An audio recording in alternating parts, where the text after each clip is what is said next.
says I am from Fort Mansfield. I always thought I-37 right here, everyone north of this line was a Yankee and everybody south was actually a true Texan. So you can imagine my dismay when we took the left off of the road to come to this side. So I'm in Yankee territory now, so it's kind of frightening for me here. So bear with me. And I kind of want to start with a quote that's not from Dobie, but actually from one of Dobie's contemporaries, John Hupton Allen. He grew up in South Texas. And he really fell in love with the Randado Ranch down Hebbronville. And he starts out, and I'm kind of thinking this way, since it is kind of a homecoming for me, smelling the mesquite burning, smelling the chaparral down here, just brings everything back, a visual experience for me being here. Unfortunately now, up on the Llano Escudado, up in West Texas, all we smell is dust, so I'm really welcoming the smells and everything I have here. But I do have to say as well, Tech guns up 6.5 points over Texas tomorrow. So, all right. So John Hupton Allen writes in the 1956 edition of Holiday, "A man can never get away from his home country. It's like running from God. I've been everywhere, done everything to put Randado out of time and in mind. The memories die piecemeal in the heart, but the land returns. It comes back like the image of some woman long beloved and never forgotten. You can take away from Randado, but you can't take Randado away from me." And that's kind of how I feel about South Texas, Live Oak Country, and my part of the neck of the woods on the Laguna Madre. You can't take me out of it. You can take me out of it, but you can't take it out of me. But it also kind of reminds me of some of the things that Dobie says. When we look around, we look at the stars tonight, we look at the live oaks, the things that really made Dobie who he is, who he was. From The Earth Remembers, and I'll give you all a little bit of background about the story in a second after I read this, but I think it's really apropos to talk a little bit about what this landscape, what this place meant to Dobie. And this is from The Earth Remembers. "When I was a boy, riding a horse over the hills and through the valleys of remote Live Oak County, my eyes and nostrils were not closed to the Texas bluebonnets of springtime that sometimes pointed their white tips so high the stirrups raked them. To pied acres of pink phlox and blue eyes stretching away, as fresh as starched calico from the great grove of live oaks in which scissor-tails were weaving their wonderful nest of horsetail hairs and shuck fiber. To the little laughing clouds of Mexican primrose, the red and yellow blooms on the prickly pear, and before any of these flowers flourished, the laced leaves of the mesquite I saw, the red-berried agritos of May. And when we gathered their fruit, we always watched for the rattlesnake that likes to coil himself up and sleep under their shade." Kind of wraps up the affinity that Dobie had to this landscape and this place that we're all kind of celebrating with him tonight. So can I give you a little bit of background about me, where I came to Dobie from. Dobie is kind of like, as Bill was saying, Dobie has always been there for me. He's just as old as the landscape around us. It's just something that's always been in my blood, someone I've always heard of.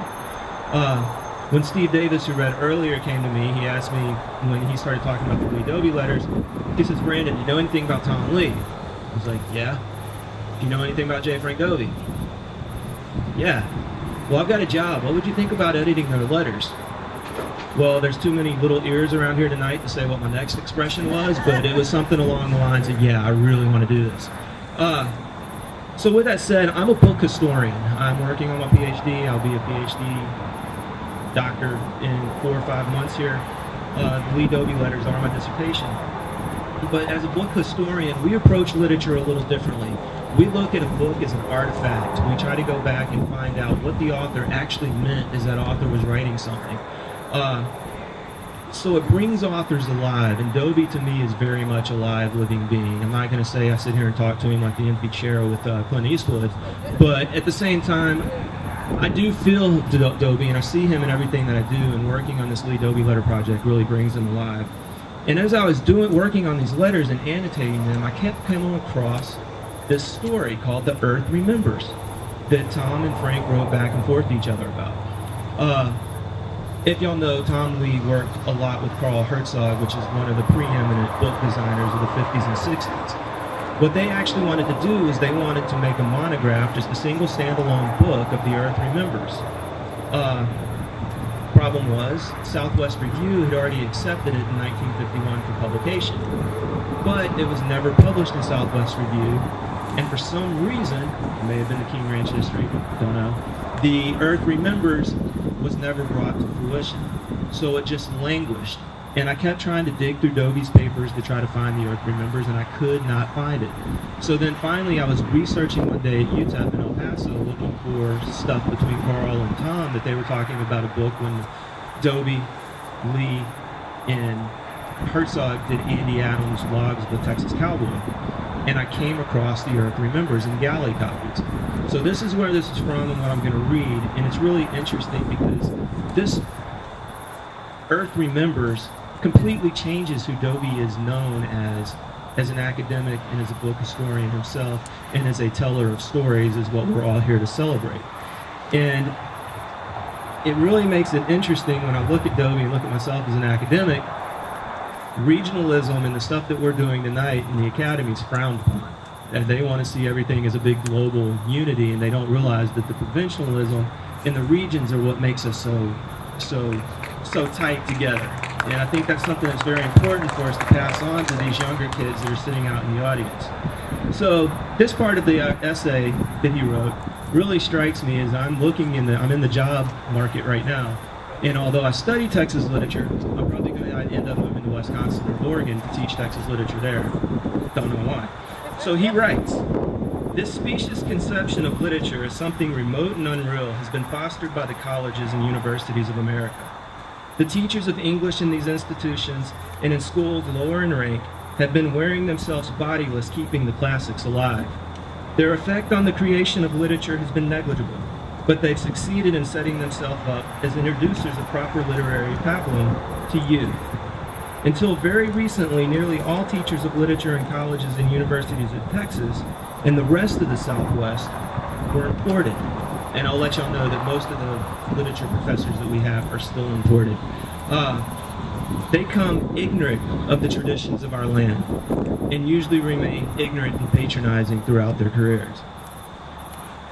So this is what I'm entering the job market on, 50 years later, still experiencing the same stuff that Dobie went through. So it's interesting, Texas Tech is hosting the Western American Literature Conference next week. We bring all the Western scholars into Texas, into Lubbock to talk about Western literature. And as I was filling out a panel request, I was taken aback when somebody asked me, what was the importance of Dobie Dichos, and what is the importance of knowing Dobie? He's dead, he's passed, his time is done. This was literally, okay, the secret between all of us, it was actually my dissertation director that asked me this. All right. So, with that said, it got me to thinking. And as I sit in front of my class and I started to think about where Dobie comes from, what Dobie's attitudes were, Dobie loved to sleep outside under the mesquites. He loved to sleep under an oak tree. He did not like a roof over his head. He was one of the old-style cowboys. And he was also a man of modernism. He resisted modernization to the utmost. And as I look at my students, one of the biggest assignments that I have is I make them do an autoethnographic paper, which basically means they have to find a story like you guys tell and tell me how that story has affected who they are, who they're becoming, and how different cultural groups that they grew up with took that story and adapted it and made it themselves. Kind of like Dobie's the person that tells the story best owns it. My students are having a hard time doing this.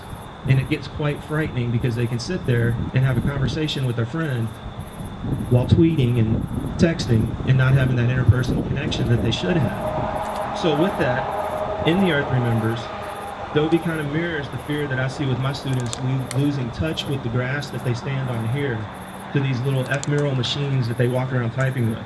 And Dobie writes, "I am baffled, however, when I try to understand the language in the heart of the world approaching complete mechanization, and in its more serious moods engrossed almost entirely with preserving a balance and a structure of social, economic, governmental, and physical complications that can be kept balanced only by more complications." Kind of sounds familiar, right? So he goes on to say, when he's talking about this, in the Earth Remembers, he's trying to talk about where literature is going. And besides Stephen Harrigan and maybe one or two other Texas authors, we're really losing a Texas literary tradition. And that's why the Storyteller Fest is so important, because y'all keep these stories moving and keep these stories alive and make them real for these little guys sitting in the audience.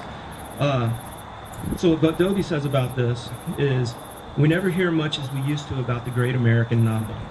The novel that would sum up in itself the very genius of America and depict the far-flung American background. I have heard that this novel has already been written. Unless it has been, I think it can never be written. I think that's because America is such an increasingly heterogeneous land, such a huge pot not melting. The sidewalks of New York babble and chatter through the columns of every country newspaper and into the radios of the remotest homes of the nation. They manufacture a success that is only tinfoil and supply a cohesiveness that no deeper than glue on the steel of the rod. That really becomes important because that's what I'm seeing with my students. My students are losing touch. And it's a celebration for me to stand up in front of you guys today and see all of y'all here, as numerous people have already pointed out, that look at the size of Oakville and how many people turned out for a literary reading. I mean, this is, give yourselves a hand. I mean, just being here is enough, So it's important for these little guys running around. I mean, I've seen one 4 months old over here behind the hanging tree. Seen a couple little blonde-haired girls, little brown-haired girls running around, a couple little boys running around with dogs. They are the future of Texas and Texas literature and where we're going to take this country, right? So, with that, Dobie says something very important that we lose with the transience of society as we have today, with students coming in, going out that may not be here, that are just typing on their text machines. The people of today of Texas, and Dobie was a little more optimistic at this time than I am now. The people of Texas today are gradually becoming literature-reading public. They're gradually becoming civilized to an appreciation of their own cultural inheritance. They're coming to demand their own cultural birthright. And I think it's important that we instill that in our kids. And I love to hear that some of these performers have been going to these small little schools and doing things and getting kids involved. That's special. That's priceless. So for Dobie, the birth of literature happens at home. And it does happen at home. I mean, from the parents' attitudes and just from the soil that you come from. And the incubator of all literatures is from the soils that they come from. And Dobie writes, "All great literature transcends its own time and the boundaries of the lands producing it. But no really great example of literature that I know anything about has ignored the land from which it has sprung or has been ignored by that land. Only the nourishment provided by a congenial soil and by congenially allied people can give the voice of genius timber to carry over the earth. I'm trying to say that the supreme literary expression comes only through one who is congenially potent, who is thoroughly representative of strong peoples, who I closely rooted to his own soil, and whose people hold his left hand while his pen writes with his right." I think that's pretty telling of where our literature comes from. So it comes back to the original question that my dissertation director asked me. Why is this important? I know we all have our own reasons why we're here. Some of us just want to hear a good story. Some of the younger folks might have been dragged screaming and yelling. And some of us are just here to remember a time that was much simpler and much more alive. And Dobie kind of answers the question, and he answers why it's an imperative that we share Dobie with younger generations and the number of outsiders that keep coming into Texas year in and year out. Because when they leave here, they take a bit of Texas with us. There was actually a conversation earlier tonight that we've had a few of our performers come in from elsewhere, and Texas has made such a profound impact on their life that now they can't see anything other than Texas as being this national state. And Texas is a state of mind. But Dobie answers the best of why this is important. The manners of society change. Modes of life are revolutionized by machinery. The laws of acceleration applicable to human society as set forth by Henry Adams is working at a fearful rate. I am dazed in considering what connotations it will be possible to arouse in generations of the machine ages to come. But despite all this, for the man whose roots have gone deep into Texas soil, there is an experience waiting to be interpreted. There is an awareness of the soil shared by many. There is a tradition not yet fully realized, not yet clearly recorded, out of which literary art can come. In the fragmentary chronicles of Texas and the Southwest, there pulsates a vitality, the one thing needful to all art and forms of literature, that without apology we may regard as substantive, sufficient in itself to enrich life and to warrant cherishing the records holding it. The writers whose sympathy will draw from the soil its memories. Long, long memories they are. and who then will transmute them into literature by virtue of imagination, skill, and power, will feel the warmth of waiting readers strengthening the pulse beats of his own portraying hand, despite complexities and despite machines that so harness nature as to disguise it. For man, it must ever be earth to earth. Cement holds no memories. It is cold, artificial, and characterless. Ground that is cemented over has its memories prisoned beyond a whisper. But the earth remembers a tree even after the tree is gone. The earth knows. The earth understands. The earth remembers. As the old song of the range people goes, you'll never catch consumption with sleeping on the ground. Revolutions of bloodless brain trust may fix a mighty gulf between us and our past, but is idle to try to revoke that past. Cement is poured until it seems to cover the earth, but after all, it covers it only in ribbons and city blocks. The earth is still our mother as it was when, ages before Sophocles' Greeks were worshipping Demeter.